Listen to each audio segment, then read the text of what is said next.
Welcome to Let the Quran Speak. I'm Aisha, your host. Today we complete our series on virtues and vices by looking at greed and contentment. How can we be at peace with our lives without our desires getting the best of us? How do we recognize the signs of greed before it unknowingly overtakes us? Joining me is Dr. Shabir Ally to discuss this further. Welcome to the show, Dr. Shabir. You're welcome. So we're talking about greed and contentment today. So let's start with greed. In a society that emphasizes, materialism, power, fame, in some ways, do you think greed has become part of the norm, unfortunately? It's starting to seem so.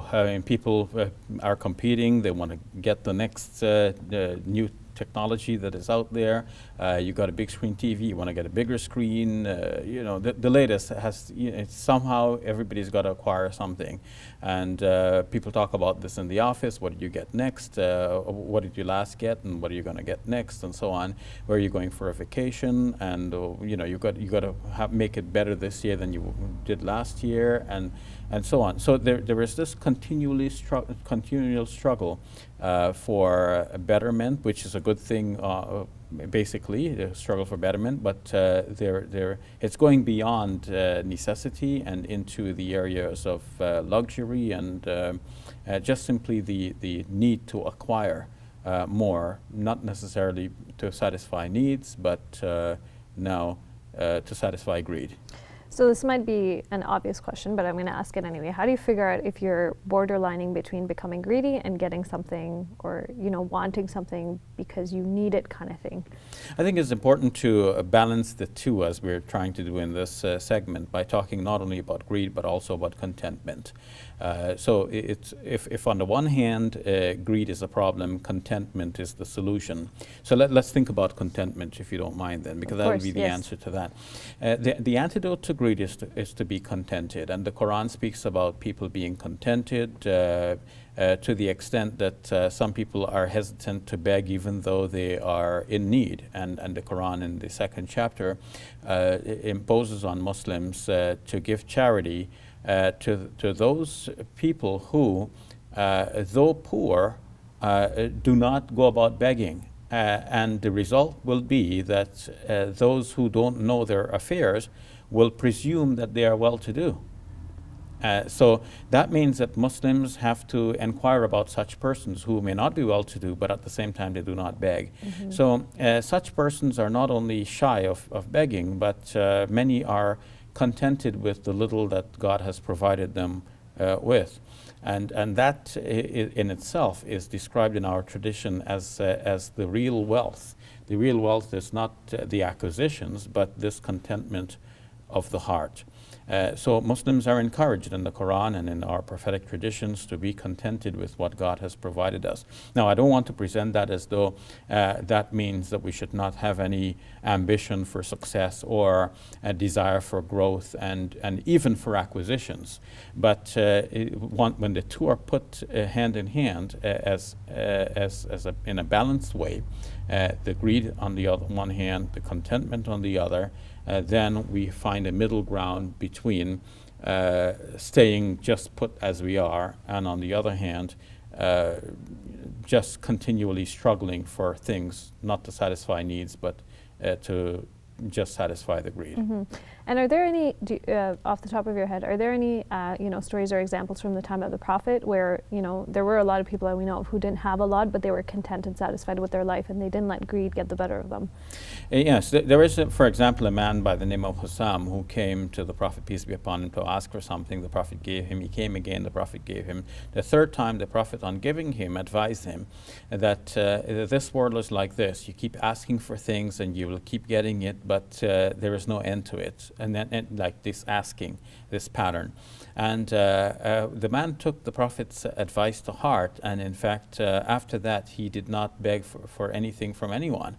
And for the rest of his life, he was actually quite contented. And the flip side of this is the promise of the Prophet, peace be upon him, that if a person is contented and remains satisfied with what Allah gives him or her, then Allah will actually open up more provisions for that person and give that person satisfaction in life.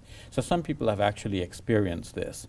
And on the other hand, the Prophet, peace be upon him, has shown that the situation with the child of Adam is like this, that even if the human being is given 2 mountains of treasures, that person will be desiring a third. So if you let the desire take control of you, there is no end to it. So how do you, I do have to ask a question here, how do you deal with people who are truly struggling? And so how do you find that balance of contentment? And I can give you an example. Just recently I was downtown and I met a woman. She said she was homeless and she had 3 children who she was trying to feed, and she was begging outside of the mosque for money. So how do you, in that kind of a situation, how do you learn to be content with what you have when, you know, this is like a need that you need to fulfill? Mm-hmm.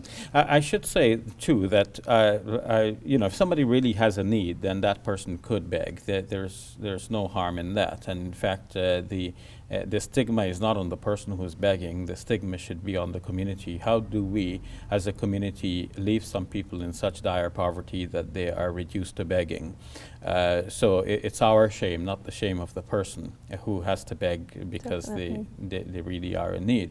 At the same time, in looking at this balance between greed and contentment, we should understand that with greed comes more greed. Like if you desire wealth, you desire that acquisition, you have that, then it just satisfies that need for the moment. Like you needed something and you got it.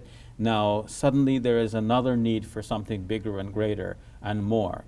So you have to continually feed that need. But if on the other hand you're content with little, then that itself like brings an end to all things. Like there's nothing more. You're content, you're happy, you're at peace with yourself, you're satisfied, even though you have little, but you are satisfied. And people can sometimes learn to live within their budgets. Like, you know, this is my income, it is not the greatest income, but I can make do with it. Now, what's going to be done with the rest of your time if you're not going to pursue earning more like other people do? You might pursue a higher education, you might take an extra class on the side.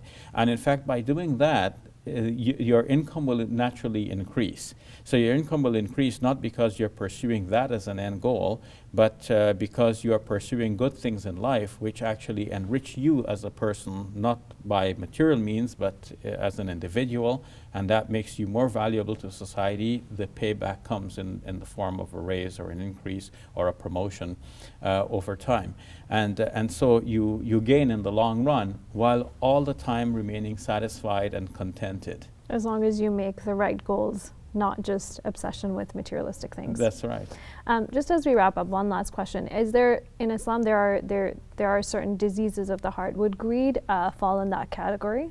Yes, the Quran says, وَمَنْ يُوقَ شُحَّ نَفْسِهِ فَأُولَٰئِكَ هُمُ الْمُفْلِحُونَ. Whoever is saved from the avarice of his own self, then that person is from among those are the kinds of persons who are really successful.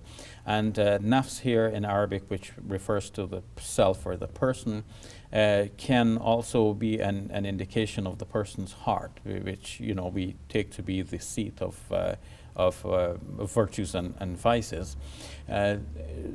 On the other hand, we find that the Prophet, peace be upon him, says that the real wealth is not the things that you own, but it is ghina nafs. Again, the same word is used, nafs. So it's the wealth of the person. And here it could be mean the contentment of the person's heart. So if the heart is contented, then the person is really rich. If the person is not contented, then if that person has avarice in the heart, then that avarice is one of the diseases of the heart, yes. So this has been a very contentful and peaceful conversation. So thank you very much, Dr. Shabir. You're quite welcome.